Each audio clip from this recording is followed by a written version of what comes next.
மூட்டு தேய்மானம் எல்லா வயதிலையும் பாதிக்குது. மூட்டு தேய்மானம் வராம தடுக்கிறதுக்கு வழிமுறைகள் இருக்கா? வாங்க வீடியோக்குள்ள போய் பதில் என்னன்னு பார்ப்போம்.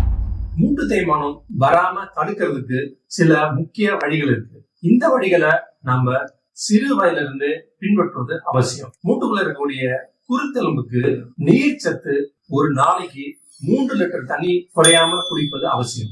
மூட்டுக்குள்ள இருக்கக்கூடிய குருத்தெலும்பு வளர்ச்சிக்கு ஃப்ரெஷ்ஷான காய்கறிகள் மற்றும் பழங்கள் அவசியம்.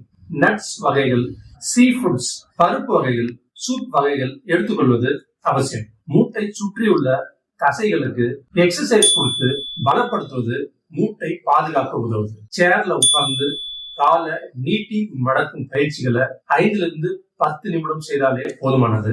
மாடிப்படி ஏறி இறங்குவது, மேடு பள்ளத்தில் நடப்பது தவிர்ப்பது நல்லது. உடல் பருமன் அதிகரிக்காம உங்க ஹைட்டுக்கு ஏத்த வெயிட் மெயின்டைன் பண்ணுவது அவசியம். மறந்துடாதீங்க, prevention is better than cure. மூட்டு மாற்று அறுவை சிகிச்சை சேவையில் டாக்டர் அனந்தகிருஷ்ணன்.